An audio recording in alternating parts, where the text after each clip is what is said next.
You are now listening to Oversaturated, the podcast, hosted by Johnnie and Ralph. Now let's get it.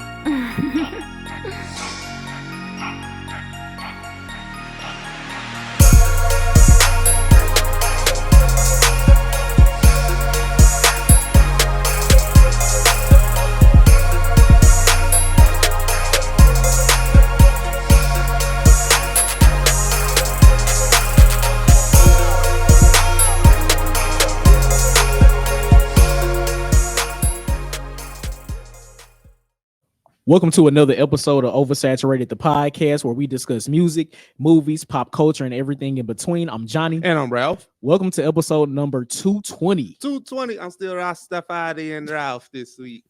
New listeners, please follow us on all social media. Facebook, just search Oversaturated, the podcast. Twitter is Oversat Podcast. Instagram is Oversat the podcast. And our email is oversatpodcast@gmail.com. And please be sure to check out our website, oversatthepod.com. Anything you need to know about OS is there. Yes, sir. If you want to follow us individually, I'm the Mind of Ralph across the social media platforms. Yep. On Twitter, I'm JON2_the letter B. On Instagram, I'm JBS_ESL_AAMU.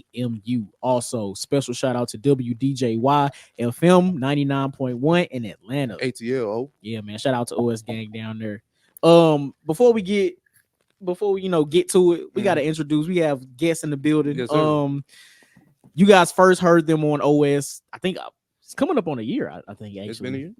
I think it's been a year. Our favorite marks, your favorite marks. Thank you for joining us on OS. What's going on with y'all? What up? What up? What up? What's going on, guys? Wait, can y'all hear that? Can y'all hear that? Yes. Okay, We cool. definitely just heard that. That was dope. That was dope. That's so funny. That's so funny. Listen. All right. Well, Brittany and Sam are here. Yes, sir. Here to talk about the topics that we have today, and just kick it. Yeah, man. Kick it the only way that pals and podcasters do. So, Yeah. So before we even get to anything, how are y'all? What's going on in y'all world? Been good, man. No real complaints. Yeah, just like saying earlier, trying to stick to this gym life. That's like the main goal at the current stage of my life, is just maintaining this gym life. Yeah. Yeah, you trying to get on bad bitch time like Ralph. I see. Oh, that's That's what's up. Hey, don't be hating, man. Somebody's Hey, look, in the wintertime, listen, man. We out here. I look at it as motivation. It's motivating. Look, hey, get into it. Look, the sun out. I'm about to go outside and run a mile. I'm lying. Oh, that's crazy. That's funny. Brittany, how are you? What's going on? I got my hands in a little bit of everything these days. While trying to be a working adult. But we out here. We balling. Yeah. No, look, hey, that's real. Emphasis on heavy, working the Man, what? What? That's crazy. Oh my God. Life would be so much easier if work wasn't in the way. Okay.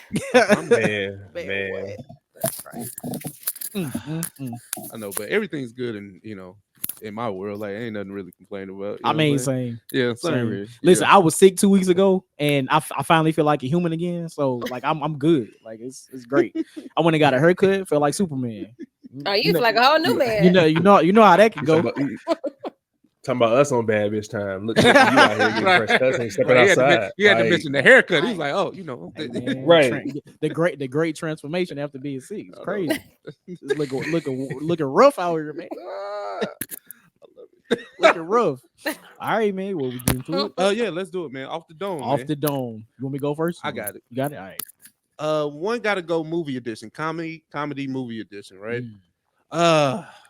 It's gonna be tough, I think. You got Money Talks, Blue Streak, All About the Benjamins, and Undercover Brother. One gotta go. I'm gonna start with Sam on this one. Who getting out the whip, bro? Who you kicking out the whip? Money Talks, Blue Streak, All About the Benjamins, and Undercover Brother. What was the last one? Undercover Brother. All right, I know my answer. Me too. I will probably have to go Undercover Brother. Okay. I'm gonna kick out the whip. Okay. Blue Streak holds a special place in my heart. That's one of my brothers and our favorite movies growing up. Like as early Dave Chappelle too in that movie. All About the Benjamins is definitely up there too. The White Around Your Lip. That I think everyone's quoted that way too many times. And Money Talks, man. Like that has so many one-liners. Young Chris. Yeah, I'm cool. I'm gonna go with Undercover Brother. They get out the whip. Britt, what's up? Actually, two of them can go, but I'm not Jesus. trying to choose violence. But I'm gonna just stick to the one. So yeah, Undercover Brother can go. So usually when I do like the gotta goes, I do it based off the movie that I quote the least. Okay. And that's one I don't quote. Like All About the Benjamins, that's one I quote like day in, day out. But literally Undercover Brother, nah. Man, get Blue Streak out of here.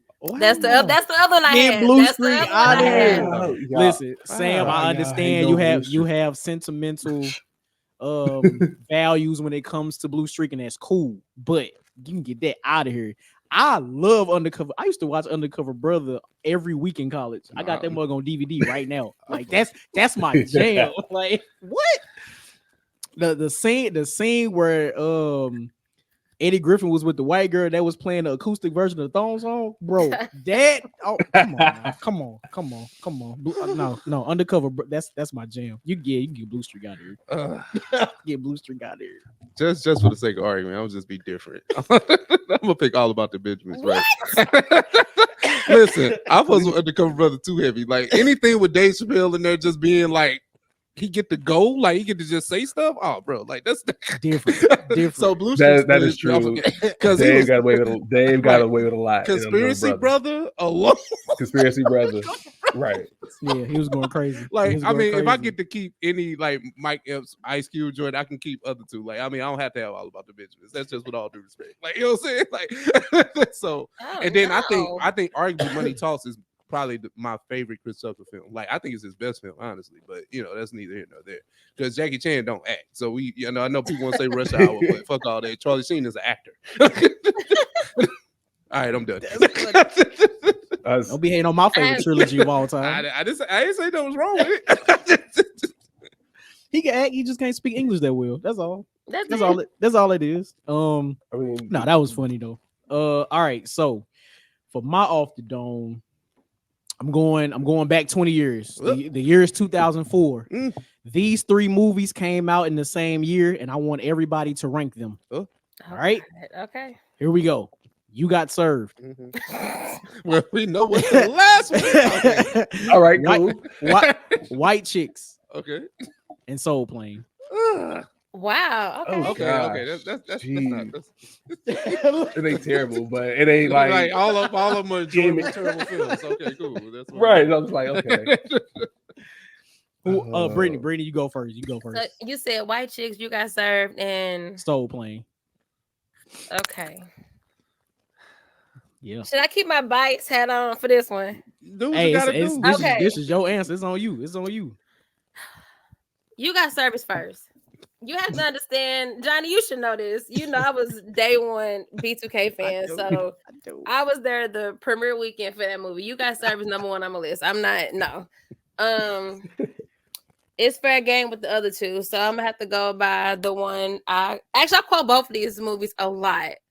But since I met Lonnie, I'm gonna do Soul Plane and then I'll do White Chicks. Okay. I see the name you dropped. That's what's up. Yep. All right, Sam, what you got? I would have to rank You Got Served first, just because, like, just of all the funny stuff, like we now joke about with the movie. Soul Plane will be number two for me. Then I'm gonna go White Chicks to close it out. Okay. What you got, Ralph? I'm probably gonna go Soul Plane first. I just enjoy it. Like, I know it's not the best film, but it's just like the little stuff in there. Like, Tom Arnold was hilarious, and he didn't even have that many lines. Like, if he was in the airport, he's like, I think it's like a family reunion or something. I was like, hey, yo, I don't know why that was so funny to me. So, I mean, and then I know this is crazy, but I'm gonna say You Got Service number two. Wow. Even though the dance thing is probably the only thing that like aged the best, like the dancing. That's it. That's fair. And then White Chicks, it's just like White Chicks is so ridiculous, but it is funny though. Don't get me wrong, but it is so ridiculous. That is funny. Man, Soul Plane is one for me. Of Soul course, I Plane is knew number it. one. I knew Soul it. I Plane is knew it. one. The fact, like, that's one of the few movies where you could get a bunch of like stars and the movie turn out like good and funny. Yeah, Like, yeah. man, what for Yeah. real? Number two, I'm going White Chicks. Okay. Man, You Got Served did not age well. I said the dance. That movie, I said the that dance was movie only. is terrible. I go back and watch the dance. I will not be a prisoner of my nostalgia. And then I'm talking about on TikTok. I Look. go back and watch on TikTok. I don't even No, watch the whole Right. film. I said not watch even the full. not even the full film. I'm not gonna do this with myself. I'm not Man, gonna put look. myself through that. Listen, people still out here doing it for Lil Saint. It's true. It's true. Right, It's true. Whatever It's thou true. do for Lil Saint, man. Yeah. Nah, still. That mug aged horribly. It did. It did. So And it ain't even together no more. So that's fair. That's fair. see, Yeah, what happened to the sequel? Remember they put out the graphic. It didn't even have like nothing. They There else. was a sequel? sure It- did. It was supposed to say You There Got was a Served sequel too. playing. Yes. You know what's crazy? But I'm talking Wow. about years late. Like this wasn't like in 2005, right? No, this was like 2 years ago. Like, Right, Oh, yeah. oh, dang, I missed Oh, that. they was trying to like. yeah, they was really trying to Yeah, get in the nah, mud. Like, nah. get the bail, like, hey yo. Nah, we I'm can't. like, We these can't. niggas old now. nah, Like, we can't do that again.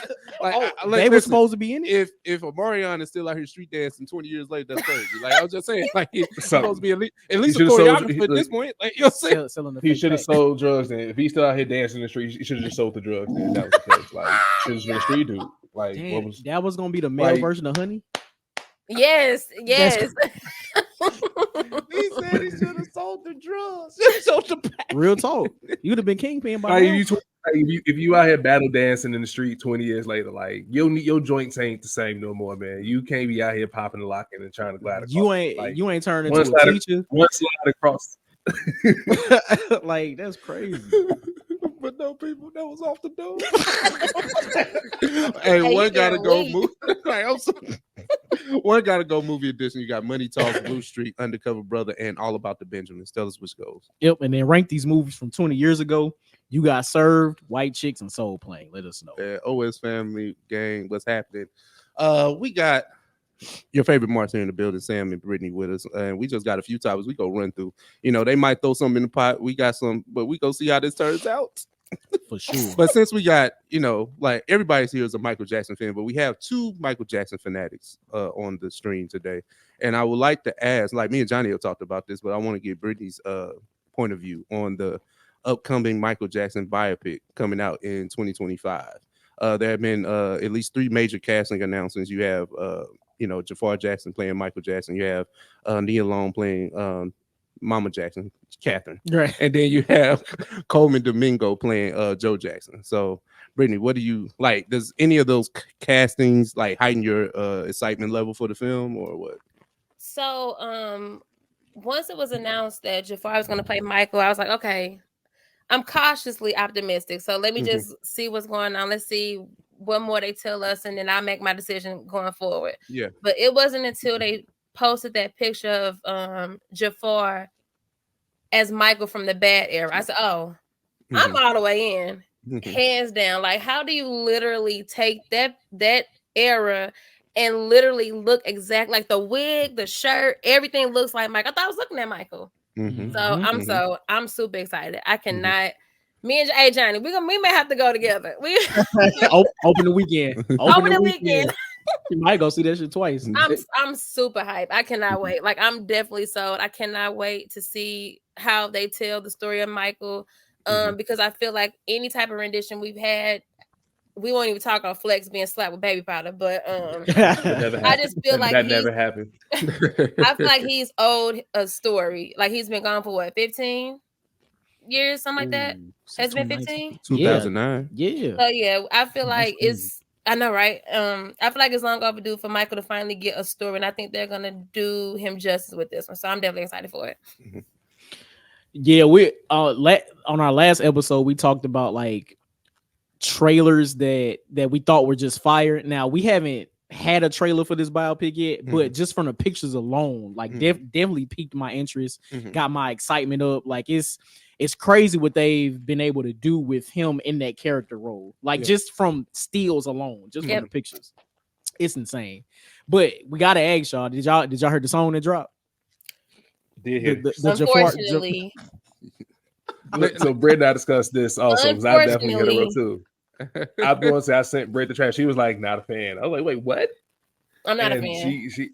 I understand her point, but like I actually like think it's dope that he kind of creepily sounds like his uncle, but it's like that's kind of the whole vibe that you were going for to kind of emulate your uncle. So I'm here for it though. Yeah, but yeah, I think the track is dope. Yeah, me and Johnny talked about that in pre-production, right? Like I was just like, man, you can keep that shit, bro. Like it's cool. Like and like don't get me wrong, like I like the song, right? But if we're gonna be honest, I don't need anybody to cosplay Michael Jackson. There's plenty of people out there doing that. Like I don't need you to, get in the music industry to make Michael Jackson like, like pastiches. Like I don't need you to do that. Like no, I'm good. Like because that's October London right now. Like October London can sing, but my nigga, I don't want you running around sounding like Marvin Gaye. Right. Do something else, like respectfully. Like you know what I'm saying. So, but I mean, just kind of going back to the film, like. I mean, I'm still cautiously optimistic, Britt, because I was just like, what are we going to get, right? Because what part of the story are they going to tell? Because like I just saw Bob Marley or One Love yesterday, right? It only focused on 3 years of his life, and it, I hope I'm not spoiling it, but it's just like it only focused from the assassination attempt to when he returned to Jamaica to do the peace concert. So it's only 3 years of his life. It didn't focus on any aspect of him being a father. It only focused on him being a husband and some infidelity. But Bob Marley got kids outside his marriage. None of that was ever talked about. So it's just like, okay, it was handled with care. Like, the performances are going to be there. The performances are always going to be there. That's fine. But I'm just like, if you go tell the story, tell it, right? And I think Mike, I mean, even though, he was around, he was alive for the American Dream, it was still a Jackson 5 type of thing. But it cut off in the most interesting parts, right? Like, you know what I'm saying? Like, it cut off at the height of Mike. Right. So we're going to get anything from 95 to when he dies. That's the part I would like to see. You know what I'm saying? But that's not interesting. You know what I'm saying? Like, you want to see, you want like the bad era and stuff like that. You want to see all that. Trust me, I'm here for it too. But if we go do this as a cash grab, let's not get my emotions tied up into it. That's cool. That's just how I look at any biopic, though. Y'all think Michael Jackson could be the first person to have a sequel in the biopic? Jesus. Like if we get the Thrill and Bad era, and then we get a sequel with like Dangerous Part 2. Part 2. I wouldn't be mad at that. That wouldn't be a bad idea actually, because like Ralph was saying, like what part of the story that we get in is like if we get like those latter years, like when Mike's already a star in the business and like him going through like navigating that'll be really interesting to see like how does he handle the stardom, like personally, and seeing like from his lens like all the stuff that surrounded him as big as he is. But yeah, I don't care to see like another like let's say origin story, because I kind of feel like we've seen it, like we know like where Mike came from, just other avenues, and I think the Thriller doc kind of showed like a little bit more light into that. So if the biopic can do that more, I'm here for that too. Yeah. So we based off pictures we've seen like with production, we're gonna get early years. Do we need to necessarily go all the way back to the very beginning, like when Catherine and Joe met? No. We can probably start somewhere along Motown when the Jacksons became the Jackson 5 and made it big, with Motown. But I do agree there's still so much more of Michael Jackson that we don't really know about. So we can focus on anything after history, Dangerous, going on to that part. Because at the end of the day, Michael, he lived a tragic life, and then you want to get connected to the emotions, you'll have to really go there. So hopefully they don't show the good side only. Like we have to see like some of Michael's struggles, because he's my favorite, but he struggled. So he went through a lot of stuff. Dig deep into my emotions. I want to walk out that mug in tears. That's how I want it. That's my goal for it. But we don't necessarily have to focus too much on the past, like with the Jacksons and all this stuff. You can pick it up for me, like literally when he became Michael Jackson, like without his brothers. He was trying to find his voice, with the Wiz and all this stuff. So that's where I feel like it should start. But, I like that. And then I know they casted a young Michael Jackson too. So you're going to get some like maybe a flashback or something like that. It Because they did needs to that. only be a They did flashback. that with Bob Right. Marley too. Like they didn't start like they didn't do Marley as a child, teenager. Then we get the legend or the artist and all that. We started when he was already Bob Marley, and then you just get flashbacks into his life. So if they do that, I'm not mad at that either. You know what I'm saying? Because like Sam was saying, like we already got an origin story, so we don't necessarily need to see that. But it's cool if you kind of go back and give fan service for that too. And because at this point, who really care about Jackson 5? I mean, if you're gonna keep it Like, 100, we here to see, We here to see don't. Michael. We here to see Right. Michael. Let's just pick it up from Motown 25. He did the moonwalk. Mhm. What's next? What's next? I 'Cause think I think our generation might be the last one who cares about the Jacksons altogether. Everyone else here just for Mike and Mike only. Yeah. Yep.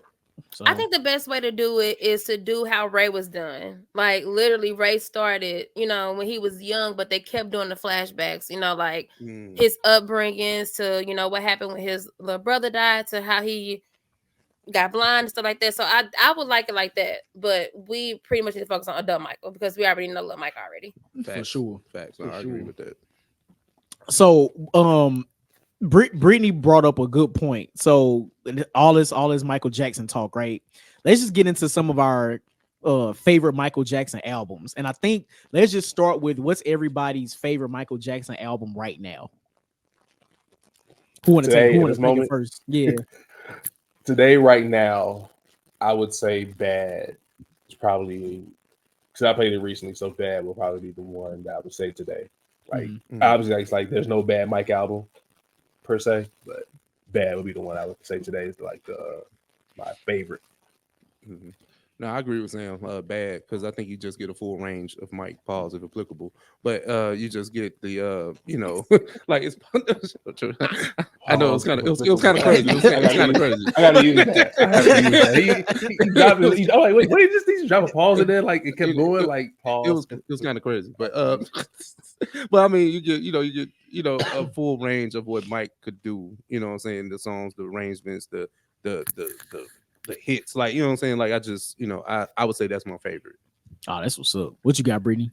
I'm going off the wall. The reason I'm going off the wall is because this was Michael's first taste of being by himself, not being attached to his brothers. This is the sound that he was starting to build that he wanted this whole time as a singer. So we're seeing a mature side of Michael. He's singing stuff that, we didn't get when he was little Michael Jackson. So this is literally the introduction to Michael as an adult. He was 20 at the time, was just off on his own, did The Wiz, linked up with Quincy, and of course the rest is history. So yeah, I think Off the Wall is definitely my favorite. Oh, that's what's up. If you ask me this question any given day, the answer is bound to change. But today, my favorite Michael album is Dangerous. Every Michael album, he's different, right? It's different sound, different songs. But for some reason with Dangerous, and I've been listening to this a lot recently. But the whole like Teddy Riley sound and New Jack Swing and just the songs that he created for that specific album, just I don't know, it just feel good right now. And then my favorite Michael Jackson song of all time is on the album too. Who is it, right? So just playing the album back and like Ralph said with Bad, you get a range of what Mike can do on this album as well. And with the hip hop features, it's just a really good album and it feels good right now. So that's what I've been playing the most recently. So. And to piggyback off that, looking at Dangerous now, I didn't, of course, realize that as a kid, it really showed how comfortable Michael was as far as adapting to change. Because, 1990, 91, New Jack Swing. So, of course, with New Jack Swing being here, the perfect person to do your album is Teddy Riley. So, if you listen to that now, like through adult ears, like you could definitely see that he definitely adapted well to the New Jack Swing. So, I see it now. For sure. And the great artists, they do that, right? Every album they tend to reinvent themselves. So, and that's something that Michael he was just great at. He was just great at reinventing himself every album. So yeah, man. Dangerous shit fire. Dangerous is definitely fire. My favorite Michael song on that is coming from the album too, and it's In the Closet. That video, just a kid, just fine Naomi Campbell voice. Yeah, that's what's up. Agreed. So let's talk about this, right? So we're almost in March, and I feel like all hell has broken loose in the media world since Cat Williams was on Club Shay Shay. And it seems as if Club Shay Shay is the place to go now if you want like some shit to really pop off. Yeah. So let's just get into that. What do y'all think about, first of all, the Cat Williams interview, and then just all mayhem in the media space? Well, Cat Williams definitely set the bar with getting it off your chest. Like you could tell, like literally back then, that Cat Williams had a lot to say. You could tell through his comedy specials, you know, he really want to like push the envelope and make people mad, but of course he didn't. So when he dropped that interview, I said, "Oh, he ain't holding back." But I mean, of course, most of that stuff we knew. But literally get it off your chest and finally say stuff you've been wanting to say for years, like I ain't mad at him. I wasn't mad at him. I feel that.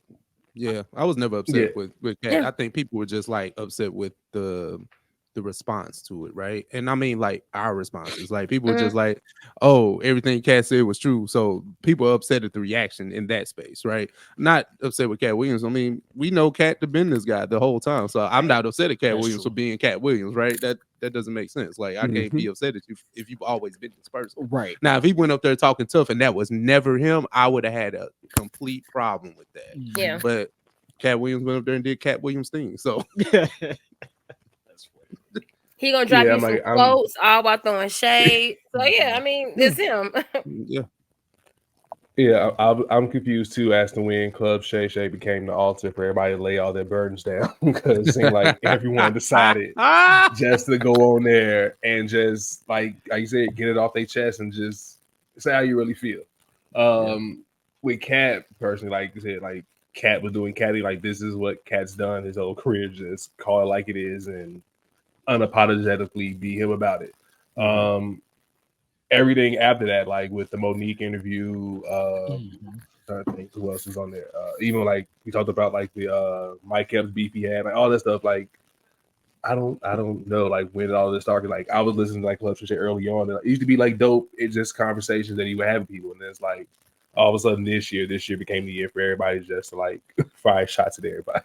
Yeah. I know. I feel like that cat interview was like lightning in a bottle. Like I really don't think Shannon Sharpe or his team or whoever predicted that it was going to do that. Right. Because I think even now it's at like 50, it's sitting at like 55 million views or something, maybe even more. Like that's nuts.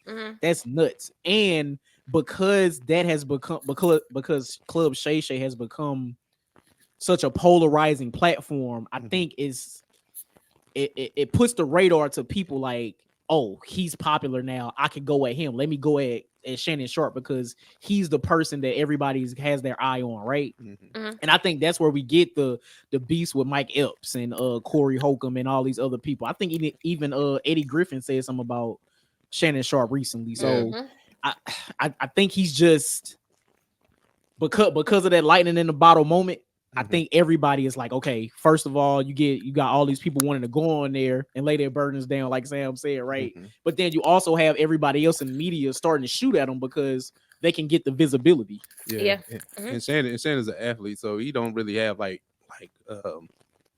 thick skin like that. Like he's gonna say what he, like, you know, if you say something to him, he gonna respond back. Yeah. So he may not respond on Club Shay Shay, and he definitely won't respond on ESPN, but he responds on Nightcap with Ocho Cinco. Like that's where you get the full unfiltered Shannon Sharpe, I would say. So I think that's where kind of like the beef with Mike Epps started, which is kind of weird. Like I think people were just upset, like those comedians, like Cat named a lot of names, but he didn't name Mike. He named any of these other people that are barking up at the moon, right? You know what I'm saying? Like it's weird. And I mean, I'm glad they kind of shook up and made peace with whatever that was. Like that was still weird. But and then Corey Holcomb has been a perennial hater for like for a while now. And it stopped becoming about the jokes with him. He just, he kind of stands on the fact that he's a real dude, and I see the industry is this way, and I believe, some of the stuff about the industry to be true. But I mean, you just come off a little bitter. You know what I'm Mhm. saying? That's me speaking respectfully about it. But you shoot that Shannon Sharpe, and everybody that makes it in the industry is not gay. Like that's Right. Oh, right. crazy narrative. Like, and I don't know why they think Shannon Sharpe just gave up the butt respectfully to get get his platform. That's crazy. Like he is an NFL Hall of Fame. Like, I didn't think That's a wild notion. right. That is a Yeah, wild like notion. everybody thinks that you have to be gay to make it. Like that's all right. I do- know it. That's crazy. So there is something I want to point out as far as Shannon, where he needs to be careful. And it was an eye opener during Monique's interview. They got beef with people. You just let them rant. Like you don't need to give your opinion on nothing because you don't want to make an enemy out of anybody else. Yeah. So that's my concern. Like with Monique's interview, you kind of see where he may have been like either siding with her or like, whoa, I think she's gonna say all this. Like I'm forced to respond or give an opinion. So I want him to be careful with that because he'll definitely make an enemy real fast, especially now that he has this particular platform. I think it's from the frame. Oh, okay. No, go. I think it's from the framework of what we think interviews are, right? He's not. He's trying to interview, but it comes off as the homeboy you sitting down having a conversation with. Right, yeah. So that's where that that comfortability comes in, where they just start talking, and you're like, you know what I'm saying, right? And then that's Right. a question, Like, an open-ended question where you feel like you got to answer. So Monique had him stuck a couple of times. Like, what am I supposed to say? Right. But see, this is the other thing with that. It's specifically with the Monique interview. Mhm. She had receipts of That's like true. she had the audio of Tyler Perry that she let Shannon Sharpe hear. So it's like, how in that position, how do you navigate that? Because Right. you hear the BS, you hear Tyler Perry saying whatever he said. Like I guess he said that he admitted to creating the rumor that Right. got her blackball, right? Yeah. So if you hear this, how do you even like? You really don't have a choice but to agree for real. Like, how you even navigate that? Yeah, because that's crazy. That's a really awkward position to be in. Yeah. Like I heard it, but I gotta play diplomatic here because I got her here, but I may be in a Tyler Perry movie at some point. You're right. If Tyler Perry calls Shannon Sharpe, you know he going. Come on now. Exactly. But Without a doubt. But like Shannon has to learn that. Like, I mean, even us in this space is like new media journalists. Like, you got to learn to be unbiased and like how to stay out of it and just give them the platform. I mean, it seems like Shannon learned that like a lot this year, trying to like stay out of stuff and just give them the space to like be. But that's kind of what the game is now, especially if you have like the hot interviews like that and like all these hot takes and hot things. Like you kind of got to stay out of it. Just let them get them their space to rock out with. Yeah, it's crazy. That's crazy. Hey man, like shout out to Shannon Sharpe. I was like, the craziest one to me though is the whole Mace thing because Mace actually clapped back. Like, and it's funny because like seeing Mace and all that Mace encompasses throughout his career is like, wow, Mace, you still like getting upset at stuff like this. And, I mean, I don't even know the full details of the beat, but I know both of them had to touch each other on their individual podcasts. But hopefully, those two brothers can work it out too and find some type of understanding too. And some of the stuff seems like a farce. Like it's just like, oh, we just trying to get our platforms popping. I think it is what it is. I think that's what it is. It's just kind of like, okay, it's in this space, right? And I think I wasn't taking it serious at all until they started the whole pause thing and they started seeing compilations. I was like, oh, they funny. Like I know Mason can, but do I take their sports takes seriously? Kind of. Like I don't know. Like I know they're fans like me, but just because they're rappers don't mean I gotta listen to them. Right. But it's just like it seems like Black Hollywood is just on a tilt right now. It's just crazy because everybody's just gunning at everybody. Yep. Everybody trying to keep their name relevant, trying to get more eyes and ears on their own platforms. And right now, the best way to do it is to shoot at Shannon because that's where everybody is. that's where everybody's attention is. So that's crazy. I was gonna say, like, if we didn't have like 2 episodes together, like we started fake beef, try to like blow these numbers up, so we are friends and homies. So it's kind of late, but everyone knows we cool. Yeah, so we should have did this before. Damn, that's crazy. Or we can have the perception of beef in the public, but behind closed doors, we good. Ain't that what they do in wrestling? That's what they do. Yeah, that's what they do. That's exactly like that. I'm saying that's how wrestling works. Exactly how wrestling works. So I'm with it. Hey, they do that in battle rap too. You know. Oh yeah, they do. They definitely do. So speaking of wrestling, right? I hear it's a lot of commotion going on in the wrestling world. Like the Rock is back. and y'all correct me if I'm wrong, but he's like the head person at the WWE. He got the rights to his name. He slapped somebody on camera or something. Like, what's going on over there? Because apparently it's lit again. The Rock is definitely back laying the smackdown on fools. Correct, he is an exec now. TKO, the company that now owns WWE and UFC. Rock is a board member. With that, he does own the rights to The Rock, so he probably will start seeing him go by The Rock a lot more again. And yeah, he's back for Mania season. What was it? 2 weeks ago was the press conference favorite. Where all that nonsense went down, and The Rock started slapping fools. But yeah, it seems that he's back. As like in what capacity we're still trying to figure that out as we go along, because like he hasn't had a match yet. Had a few promos, had a few instances, but he's definitely back.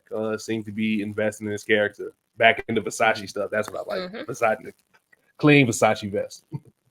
Yeah, he'll be on SmackDown Friday night. So it's pretty much, we don't know what his role will be as far as WrestleMania, but he will probably have a huge part, because they literally did, like if you was watching Super Bowl, the WWE had a spot with The Rock. The one he slapped is Cody Rhodes. That is, I don't know if y'all remember Goldust. Of course. That's his brother. That's Cody's brother. Really? Yeah. So that's who The Rock slapped. So this is pretty much this whole storyline with Cody, finishing his story, doing what his dad Dusty did not do, which was winning the WWE Championship or what have you. And of course, Roman is the top dog as far as he's the undisputed. What's the correct term? The undisputed WWE undisputed heavyweight champion of the world. Either way, Some he's long been the drawn champion for almost 1,300 days. 1300. That's how long he's been the champion. Yeah, it's been about a 3-year. It's on a 3-year run. Okay, that's the thing. Days. I'm doing math. I know, that like, in itself has been the issue too. But carry the one for sure. Like, well, let me ask you guys this. Go ahead. With The Rock coming back, do you think that legacy acts or legacy, wrestlers like that kind of step on the new talent in a way when they're, no, because to me, yes. The reason why I say yes is because you have somebody who can still show up and generate popularity more than a current wrestler. So of course, since it's The Rock, he's put in the front. He's not even in the title match like that, but he's still put in the front. Where you got somebody who's been there 10, 12 years, still trying to find him a spot on the WrestleMania card. So it's a win-lose situation, but at the end of the day, if you still got somebody who can still move the needle, somebody who hasn't wrestled since 2012, 13 ish, something like that. So it's been over 10 years since he wrestled last. That's crazy. Even in Hollywood, destroying movie franchises, man. That's what happens. I can't. I'm sorry. I can't. I'm sorry. But yeah, it's I get it, but I also understand like frustration with other wrestlers. But I'm not the one to complain, especially since I'm going to WrestleMania. So any opportunity where I can actually see The Rock again, I'm fine with it. So, but he has that type of legacy. So yeah. I would say, depending on who the star is. Now, Rock obviously is a little bit more polarizing because of the star power there. But like last year, we had Kevin Owens versus Stone Cold, and it didn't even generate as much like views as Rock is doing this year. But like the legacy acts, like it gets like our generation up to like tune in. It's like, oh, yep.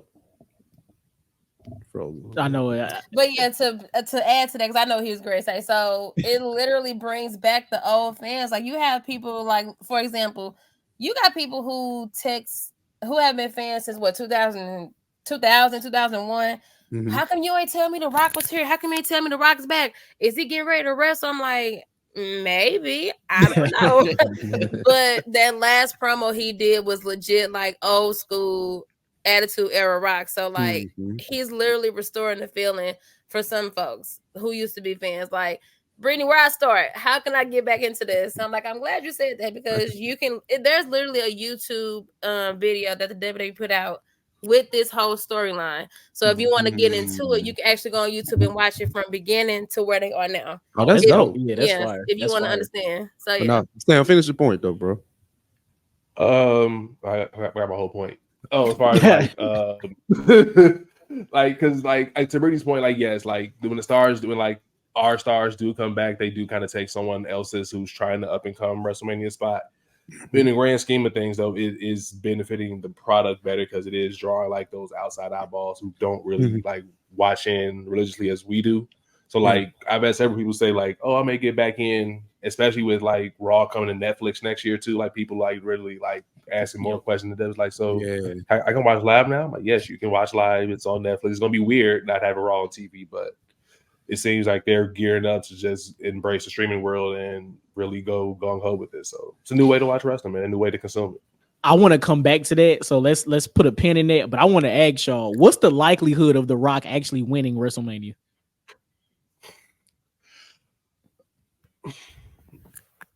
That's a good question. Well, think like we don't have a match. I don't know. It's like oh wait, time out. I'm sorry. I'm thinking about the Royal Rumble because that's where it's like a bunch of people come out and it's like the last person standing. Yeah, that's the Royal Rumble. Yeah. Never mind.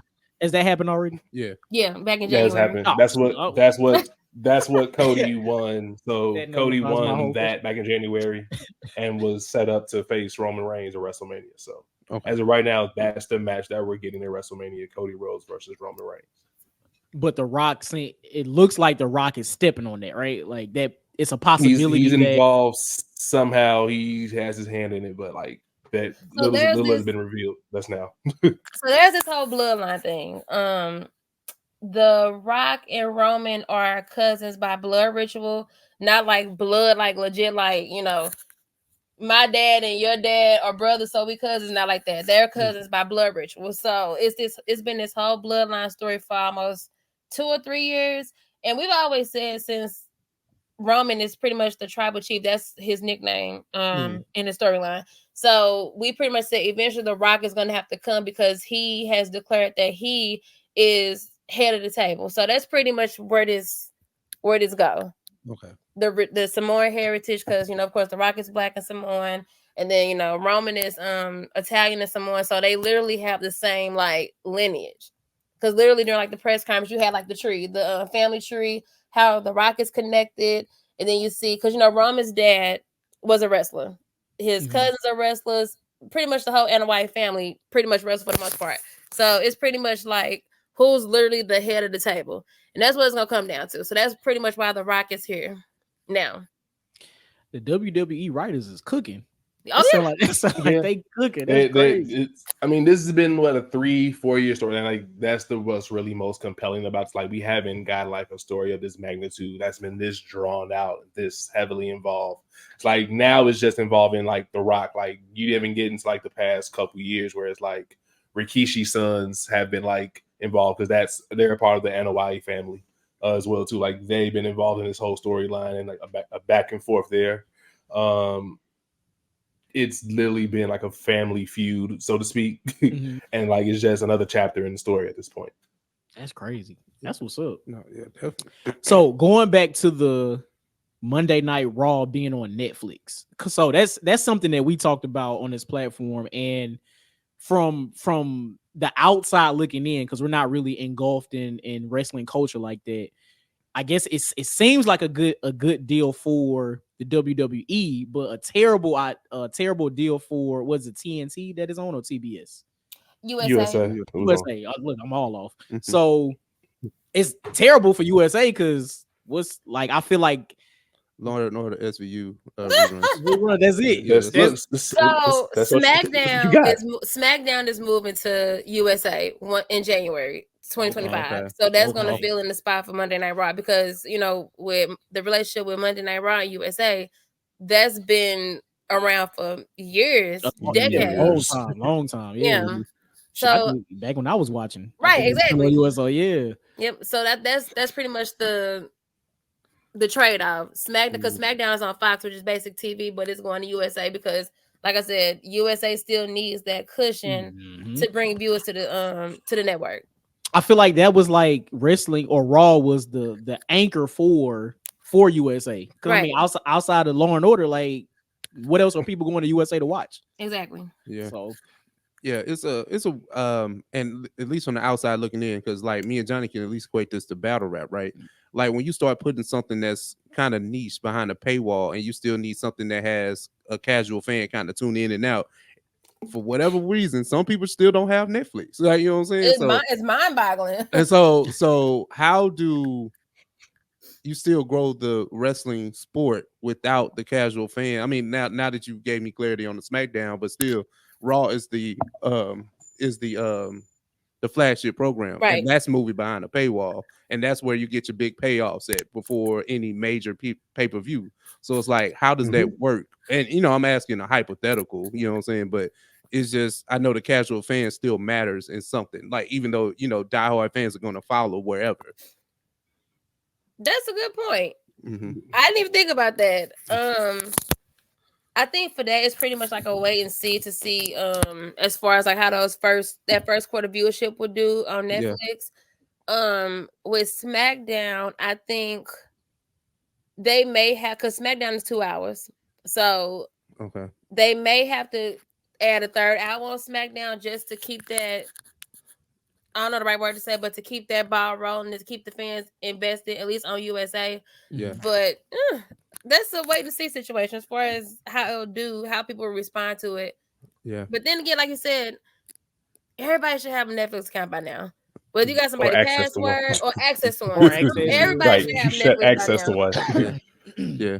And it's kind of like the reason I equated to battle rap, because at least the Premier League URL has their own app. They charge $8 a month, right? And a lot of the major battles are on that app. So if you don't have the app, you don't see it. Where it used to be on YouTube. YouTube is not a catalyst for the major battles anymore, at least from the major league. So it's kind of like it's stalled what battle rap could be, because you got to go pay $8 a month. I mean, and $8 a month it's not a lot. I mean, it's not a lot of money, but then again, people just, if you're used to a product being a certain way, and then you change up on your consumer base, it can lead to some hiccups. Yeah. I will say in the world of subscription based like viewing now, like that matters. Like where once I could enjoy my battle rap, because like I was a big battle rap dude in high school growing up, and then like college a little bit. And then like you said, when it went behind the paywall, it was like, do I really feel like paying $8 to see Murder Mook still like battle rap? Like I don't really not really. Legacy but X, right? What does like. But it's like, to your point now, it's like, will like the casual fan, because like now, like at least when SmackDown was on Fox, you had like broadcast television, so you could at least catch your wrestling for free and still get like a review of some sort. But now it's going behind a paywall and going to cables. Like a lot of those casual fans like may actually drop off. But we'll see how it goes like when the next year and like all the numbers come out. But that's a very, very interesting thing I never thought of. Is like, and then like the guy who drops in. Yeah. And then we asked the question, like, why not Peacock? Because they already have a lot of the library stuff over there, right? At least like the archive, the ECW, the WCW. If I want to go watch Nitro from 1996, goddamn, I can go do it on Peacock. It's right there. You know what I'm saying? Like a lot of the wrestling docs are on Peacock, because I know WWE had its own library section over there. So it's like, why not that? I know I'm asking another hypothetical, but I was just like, why Netflix and not Peacock? That's another good question. I think that was my hope too when it was coming up too, because Peacock, it made the most sense with Peacock, because like everything was already there. Right.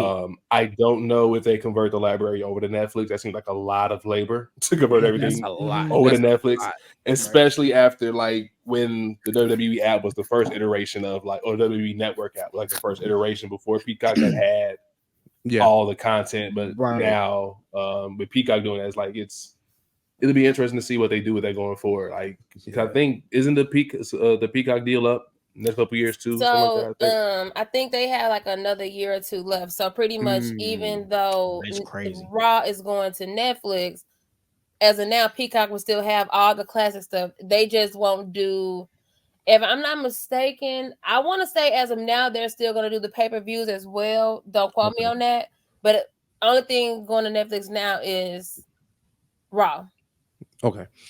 And we kind of had that conversation too, like, because all the back catalog and I knew the pay-per-views were on Peacock as well.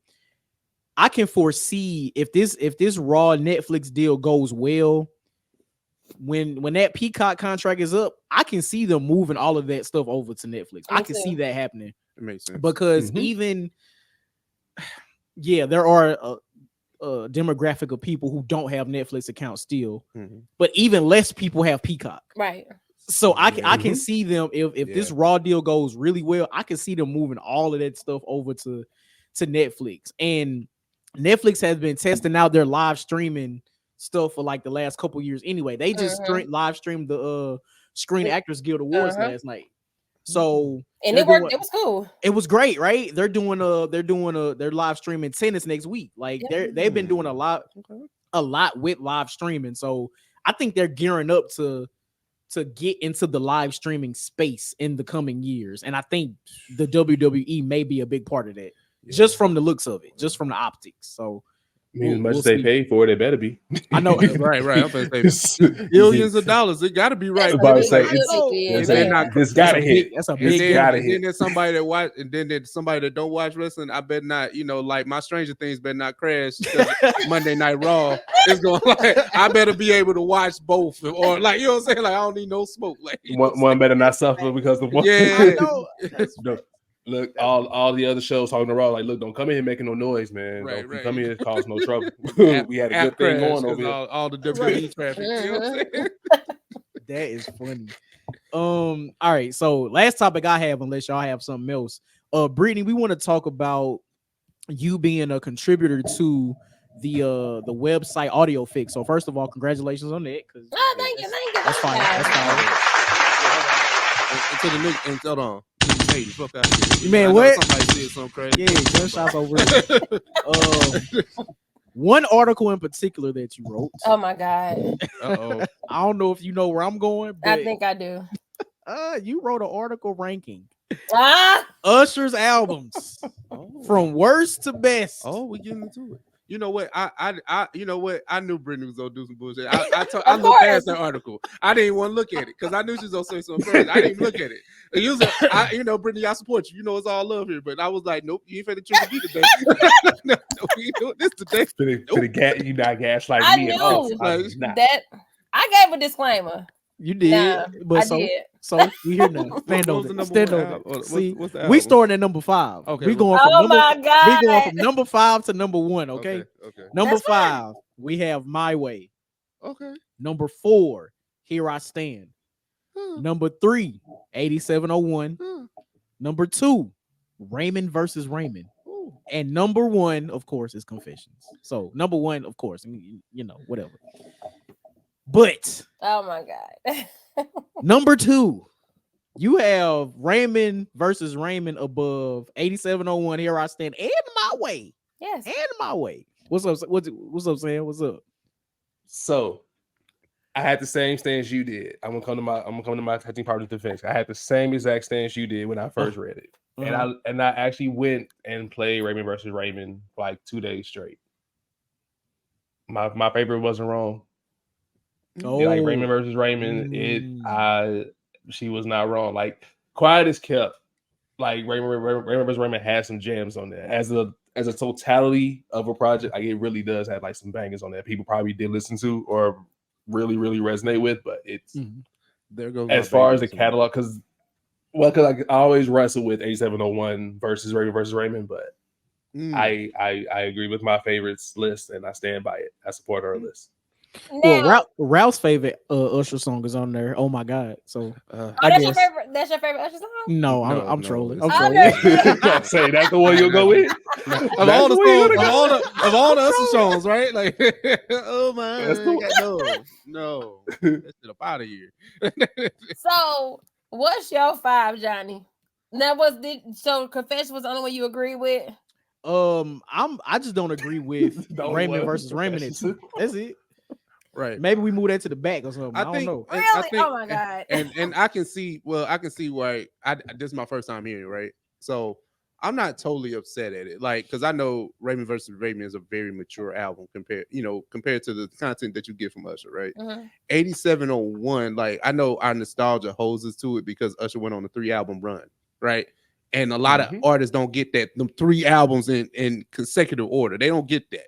So you get My Way, 8701, and Confessions. You feel like that's 3, 2, and 1. Like, it's easy, right? No, not all the time. And I think that's where I am with it too. Yeah. I think that's where I am with it. Yeah.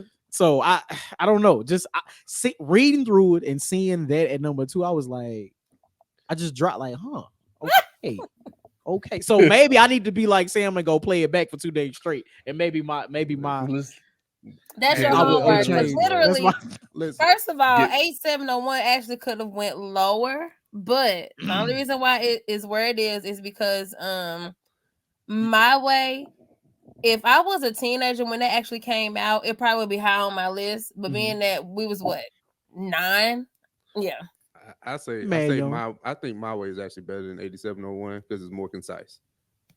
That's valid. It's not a lot of room for error on My Way, and it's That's like true. right there. It Boom. isn't. You got it. It's like 9, 10 it's songs. A well put together. It's a well put together album. Like they chose like the best tracks that Usher had at that time. So we gonna put these bangers on Smack. here. It's like 9, 10 joints. Bow. We good. We ain't got to do too much. 8701 might have a little filler if you go back and listen to it. If you cause listen, like you said, it has a chokehold on us millennials. But if you actually sit and listen to 8701. You just think about the nostalgia. Like it's just like it's nostalgic, and you think about what it did for Usher more so than the songs itself. Yep. Like, you know what I'm saying? Like we know 8701 put Usher up there. Like, you know what I'm saying? Like, you know, Confessions took him out of somewhere else. But 8701, like, okay, he's something that we really have to take serious. Right. Like, you know what I'm saying? Yeah. Yeah, I just want to get the people going. That is so funny. I just want to get people going. Yes, yeah, I put Raymond versus Raymond number 2. You got me want to go run it back because, like, and I know this is nothing after 2010. Like, I should have dropped like 4 albums since then. Right. Listen, because when let's get into the Super Bowl halftime show. Like, you know, if we got a little time, right? Yeah. And I was on the critique of Usher not performing anything after 2010. Like, I mean, he only had 13 minutes. Don't get me wrong, but it's just like, and I think this came from my critique of the album, really coming home, because I feel like he's been chasing a lot after Confessions. Now, Here I Stand, solid album. You know, Raymond versus Raymond, solid album. But let's get into that album that got Climax on it, the Zaytoven joint, the Hard to Love, Coming Home. Woo! A lot of mid albums right there, right? You know what I'm saying? Like, we're gonna be honest. You know what I'm saying? And then it's like, hold up on my rating of Coming Home. I haven't listened to Coming Home yet, but like the mother's projects is like maybe 1 or 2. Like, okay, I can add this to the playlist. Yeah, cool. That was song. That's what it felt like. It's like, cool. This is cool. This is cool. Like, I don't run back any of them Zaytoven joints. Like, you know, I didn't get what was a thing and why it happened, but okay, we just gonna chalk that up. It's like, look, as an artist, you are allowed to be adventurous and to like challenge yourself. Sometimes you may miss the mark. Yeah. I don't remember anything that was. Is that the one you're talking about, Ralph? Yeah. I know nothing. Yeah. Listen, I said he could have kept that in the vault, cause he must. You know. I think Usher still owes somebody some money. I think we like under like a Jay Prince deal or something. You know what I'm saying? Hey, you got to do this, my nigga. You know, he ain't want to change to a simple. He just want to go and get the music out. Yeah, get the music out. Get that contract out, boy. Like, that's hella funny. All right. So let's talk about another article you wrote, and then we can wrap it up unless y'all got something else. So you wrote an article about one-hit wonders that changed the game in the 2000s. So I'm just going to list these off, and then I want to know what's everybody's favorite from this list. Okay. All right. So we have Get Over Yourself, Eden's Crush. We have Move Your Body, Nina Sky. We have Hit 'Em Up Style, Oops, Blue Cantrell. Stacy's Mom, Fountains of Wayne.